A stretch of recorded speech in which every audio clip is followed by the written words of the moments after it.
सोलापूर शहरासह अक्कलकोट तालुक्यामध्ये मुसळधार पाऊस झाला। दमदार पावसामुळे शिर्शी गावातील 100 पेक्षा जास्त नागरिक पाण्यात अडकले। दरम्यान गावातील नागरिकांना सुरक्षित स्थळी हलवलं जाणार असल्याची माहिती समोर आली आहे। सोलापूर शहरातील दहिटणे इथं ओढा ओव्हरफ्लो झाला, त्यामुळे शेळगी इथल्या अनेक घरांमध्ये पाणी शिरलं। कुमारस्वामी नगरातील 1,500 ते 2,000 घरांना फटका बसला। घरगुती साहित्य आणि अन्नधान्य पाण्यात गेलं। सोलापुरात दमदार पावसामुळे अनेक भागामध्ये पाणी शिरलं। सोलापूर महानगरपालिकेचे आयुक्त सचिन ओंबासे यांनी पाणी शिरलेल्या भागात पाहणी केली। पाणी शिरल्यानं शाळांना सुट्ट्या देण्यात आल्या। चंद्रपूर जिल्ह्यामध्ये गेल्या 24 तासात जोरदार पाऊस झाला। पावसामुळे इरई धरण ओव्हरफ्लो झालं आणि धरणाचे 7ही दरवाजे अर्ध्या मीटरनं उघडण्यात आले। त्यामुळे प्रशासनाकडून नदीकाठच्या गावांना सतर्कतेचा इशारा देण्यात आला।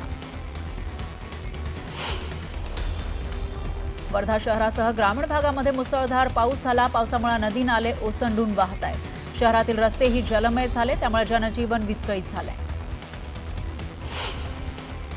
उल्हासनगरमध्ये मुसळधार पावसामुळे 400 पेक्षा जास्त घरांमध्ये पाणी शिरलं। या नुकसान झालेल्या घरांचे पंचनामे करून त्यांना मदत मिळावी अशी मागणी रिपब्लिकन सेनेच्या पदाधिकाऱ्यांनी तहसीलदारांकडे केली आहे।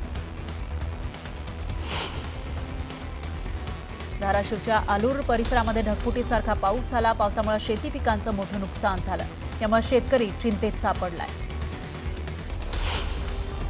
मागील 4 दिवसांपासून चंद्रपूर जिल्ह्यातही मुसळधार पावसाच्या सरी बरसतायत, त्यामुळे वर्धा नदीला पुन्हा पूर आलाय। या नदीवरील काही धरणांचे पाणी सोडल्यानं गडचांदूर कोरपणाला जोडणारा पूल सुद्धा पाण्याखाली गेला आहे आणि त्यामुळे दोन्ही गावांचा संपर्क तुटलाय, वाहतूक ठप्प झाली आहे। नंदुरबार जिल्ह्यातील तळोदा तालुक्यामधील दुर्गम भागामध्ये रस्त्यांच्या अभावी नागरिकांना जीव धोक्यात घालून प्रवास करावा लागतोय। रस्ता नसल्यानं नदीच्या पाण्यातून टाकलेली गाडी सुद्धा पाण्यातच अडकली। शेवटी ही गाडी ट्रॅक्टरच्या सहाय्यानं खेचून बाहेर काढावी लागली। वाशिम जिल्ह्यातील शेतकऱ्यांनी फळबागांची लागवड केली, मात्र यावर्षी फूल आणि फळ धारण्याच्या वेळेस सतत आणि मुसळधार पाऊस बरसतोय। या सीताफळ झाडांची 70% सीताफळं खाली गळून पडली आहेत आणि त्यामुळे शेतकऱ्यांचं मोठं आर्थिक नुकसान झालंय। ओबीसी नेते छगन भुजबळ यांनी मराठा आरक्षणाच्या जीआरवरून थेट सरकारवरच सवाल उपस्थित केले। जीआरमधील नातेसंबंधांच्या शब्दावर छगन भुजबळांनी आक्षेप घेतलाय।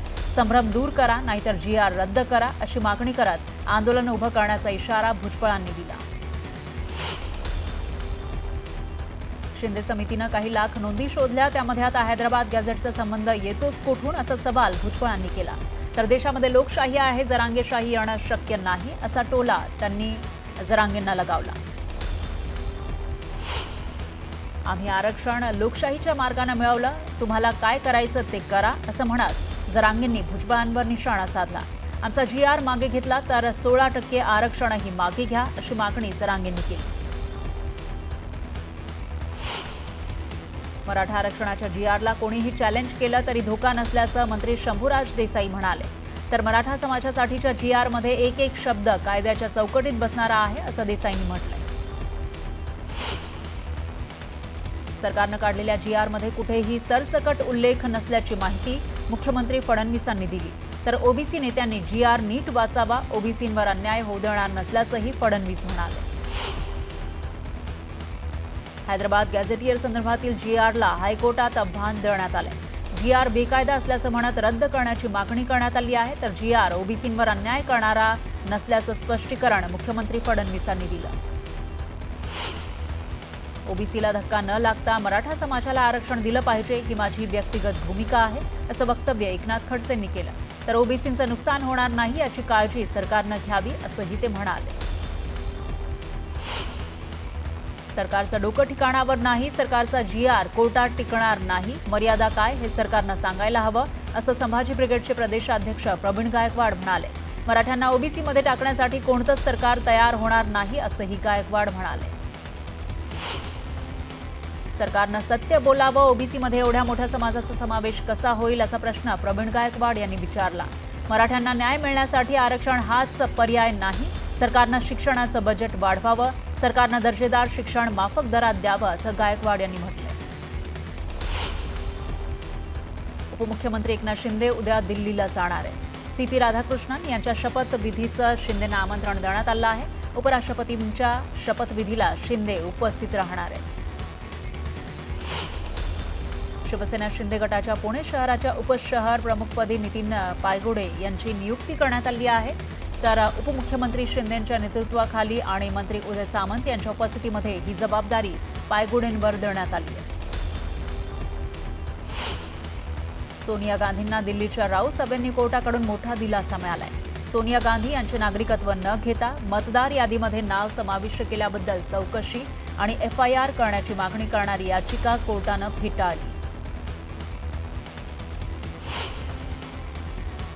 यानंतर एक ब्रेकिंग न्यूज आहे. पुण्यामधील IT पार्क समोर तरुणावर कोयत्यानं हल्ला झाला आहे. पुण्यामध्ये IT पार्क समोर एका तरुणावर हल्ला झालाय.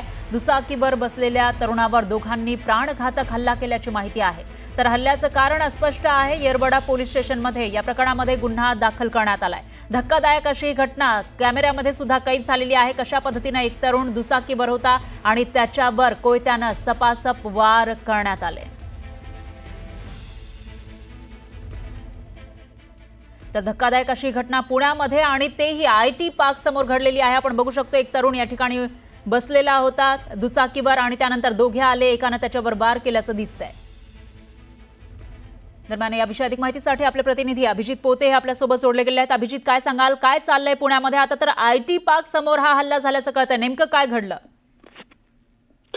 फरा गेल्या 24 तासाचा विचार करता कोयत्याने हल्ला किंवा केवळ दहशत पसरावी म्हणून जो माज केला जातोय त्याचा हा दुसरा CCTV आता आपण दाखवतोय. कारण काही वेळापूर्वीच आपण औंधच्या पुण्यातल्या औंध परिसरातला एक CCTV दाखवला होता ज्याच्यात अल्पवयीन आरोपीने दुकानांची तोडफोड केली होती. आणि हा CCTV जो आहे ना तो येरवड्याचा उच्चभ्रू असलेला IT पार्क आहे. राज्यभरातून लोक या पुण्यातल्या येरवड्याच्या इओन IT पार्कच्या परिसरात जॉबसाठी येतात, तिथे राहतात.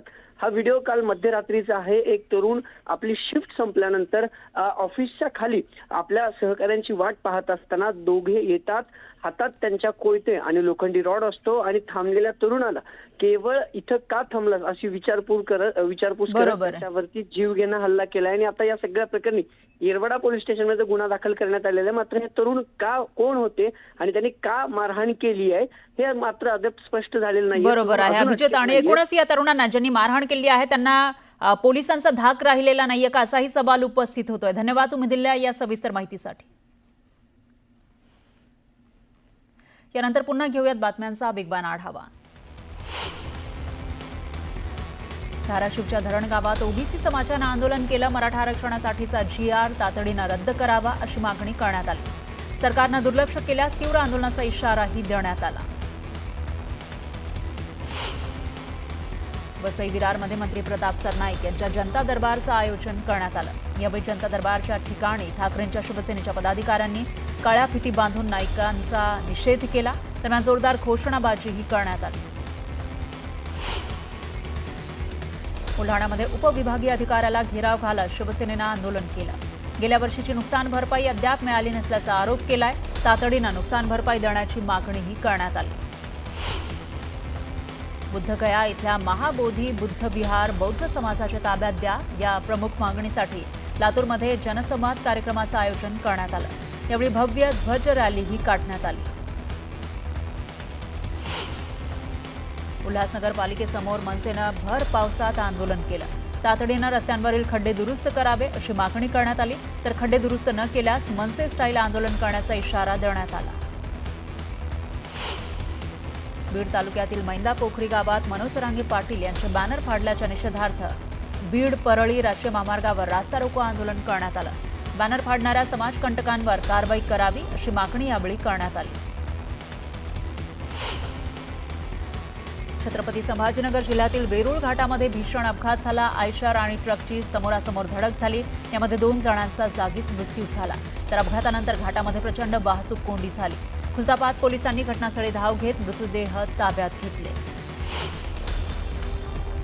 नागपूरच्या अंबाझरीमध्ये पोलिसांनी 2 संशयितांना ताब्यात घेतलेला आहे. दोघेही सराईत गुन्हेगार असल्याची माहिती तपासातून समोर आली आहे. पोलिसांकडून अधिक तपास सुरू आहे.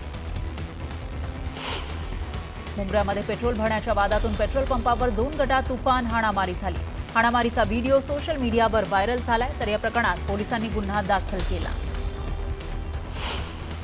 धुळ्याच्या देवळीपाडामध्ये आश्रमशाळेत 9 वर्षीय विद्यार्थिनीचा मृत्यू झाला. मंजुळा पवार असं विद्यार्थिनीचं नाव आहे. मृत्यूचं कारण मात्र अस्पष्ट आहे. गेल्या 3 दिवसात 2 विद्यार्थिनींचा मृत्यू झाल्यानं खळबळ माजली. वेरूळ लेणी परिसरातून चोरट्यांनी चक्क एटीएम मशीन लंपास केली. मशीनमध्ये 16,07,100 रुपयांची रक्कम असल्याची माहिती आहे. तर या घटनेमुळे परिसरात खळबळ माजली. दरम्यान पोलिसांकडून चोरट्यांचा शोध घेतला जातोय. रायगड जिल्ह्यातील पर्यटनदृष्ट्या महत्त्वाचा समजला जाणारा अलिबाग बडखळ महामार्गावर खड्ड्यांचं साम्राज्य पसरलंय. 18 कोटी रुपये खर्च करून बनवण्यात आलेल्या रस्त्यावर खड्डे पडले. त्यामुळे नागरिकांनी रस्त्यावर उतरत अधिकाऱ्यांना जाब विचारला. लातूर जिल्ह्यातील उदगीर ग्रामीण हद्दीमध्ये एटीएम मशीन गॅस कटरनं तोडून त्यामधील रोख रक्कम चोरणाऱ्या आंतरराज्यीय टोळीला पकडण्यात लातूर पोलिसांना यश आलंय. स्थानिक गुन्हे अन्वेषण विभागाच्या पथकानं मध्य प्रदेशातील 4 जणांना अटक केली आहे. तर आरोपींकडून एका वाहनासह 12 लाखांचा मुद्देमाल जप्त करण्यात आला.